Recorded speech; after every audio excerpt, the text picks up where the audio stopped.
this week, you profiled Chris Kanyon, who was I always thought, tremendous talent and a great guy, and who suffered probably more than a lot of people with his sexuality, being gay, and wanting to hide it, and then wanting to, just try to fit in, and obviously ended up at meeting an untimely death over it.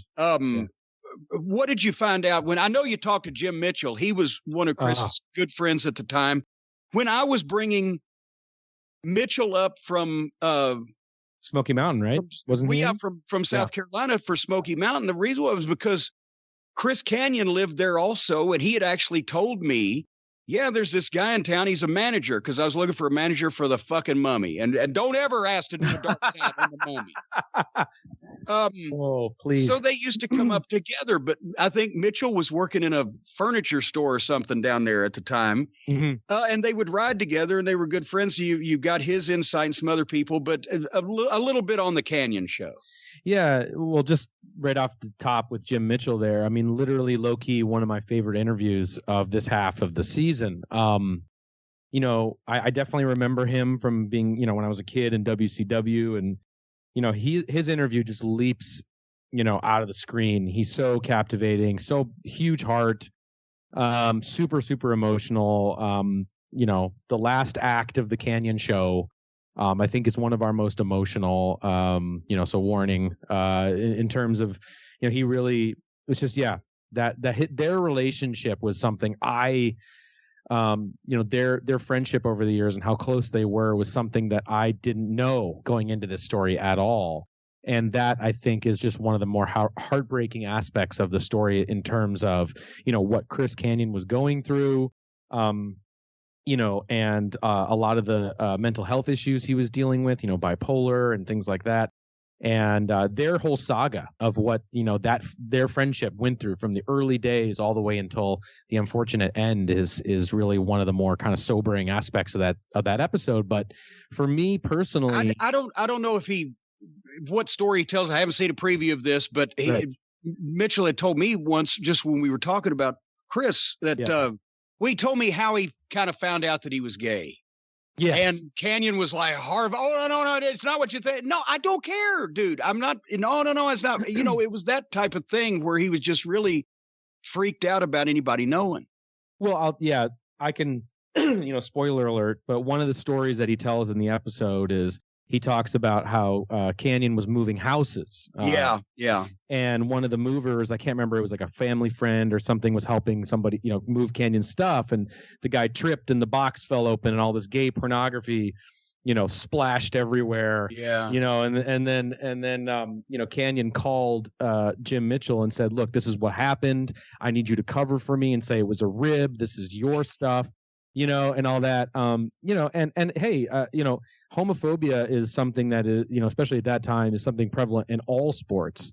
And I think, one of the things I know that Kanyon was sensitive to was if he did come out, or if at some point he did feel safe coming out, that, him being gay would be kind of used against him in a storyline sense, or, because, the wrestling over the years, there's a lot of gimmicks, that have been used to portray, gay people or androgynous, people. But you know what? Kanyon was especially, I guess, concerned because the anti-gay stereotype gimmicks of wrestling in the past, usually the guy involved with it wasn't really gay to begin with, but only in the WWF is when they find out something about you that you are sensitive about or don't want revealed, no matter what it is, that's when they actually make it part of your fucking gimmick. And it's a completely different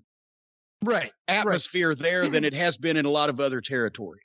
Right. And, so for him, he was sensitive about that. And, he went to great lengths to protect that side, of him and his sexuality, and obviously just doing that for so long and having such an obsession over that, and any other mental health issues he was really dealing with is heartbreaking. And, that's kind of what's chronicled in the episode.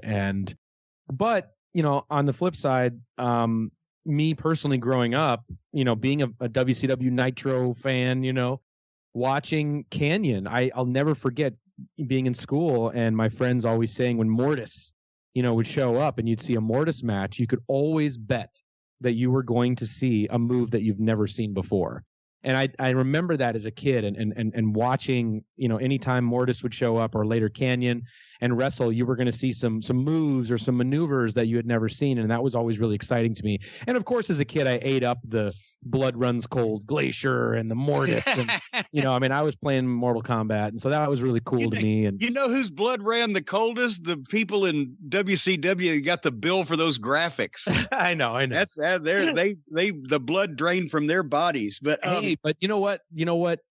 But for us to be able to, in our reenactment studio, to be able to, take some snow and sprinkle it around in slow motion. We actually made the Glacier and the Mortis costumes. Like our costume designer recreated both of them. And so to be able to reenact that and just play out our 90s childhood fantasies of Mortis and Glacier, in the studio, it's probably one of the more favorite moments of just being able to recreate it. So, you got to watch out throwing that fake snow around though, or else Sting will show up. But the thing about Kanyon also is, and honestly, at that time period, I wasn't watching every WCW show from top to bottom with very close attention because I was up in Stamford being miserable with my own program. But I got a chance to work with Chris again. After in Smoky Mountain, he was Chris Kanyon and, just a guy, right? He was just starting. Yeah. But then when I was in OVW and they weren't using him, I think at one point he may have been injured and rehabbed an injury, but then he started asking if they would send him down here every so often because they weren't using him. And he liked working with the younger guys. Yeah. And he was a tremendous help because it wasn't just that he was doing, he was inventing moves, which he did them well and he did them safely, but he was a hell of a worker. Yeah. And if you put him on OVW television with one of the more inexperienced guys, he could elevate them. He didn't mind doing a job, win or lose. He didn't care. Yeah. He wasn't in a position where that was something that would matter either way. And but he would volunteer to come down here and work to help guys get better, give them in the ring training. Yeah. For nothing. And that was, just he was really dedicated to the business and enjoyed doing it. He was, I don't know why anybody wouldn't like the guy. He was such a nice guy, but he, like you said, really, had troubles when he suffered mentally when he was being jerked around. Yeah. And just one of the things touching on, putting guys over in that way, the people coming up in the industry. There's one scene in the show which literally brings a tear to my eye every time I see it. Is Brian Cage tells a story about he's working the indies in this very, very, very, very small promotion in front of maybe 150 people. And Kanyon comes in just because he's in town and he wants to work. And he calls up Brian and he's like, "Oh, you got a show tonight? I'll come down." And he comes down to the show and you see the footage and it just really shows what a great guy Kanyon is. And Canyon's like, "No, kid, you got to go over, not me." And he puts this kid over in his home territory, young Brian Cage. And it's just an amazing moment where the fans see that he beats Kanyon and then all the fans put him on, on their shoulders. And it's just this really great moment to see. I'm glad they're not trying that now. They'd all get a hernia. Yeah, but it's just really cool. And, and just to see that, I think in many ways too, I think he did kind of foreshadow a lot of where wrestling would go stylistically. I think he was kind of ahead of the curve in terms of that style, Oh God. And the thing is he could do it precisely and he could make it make sense in the course of the match. So he would be a darling of the wrestling world these days. But, Could you imagine like his contributions today would be felt for sure.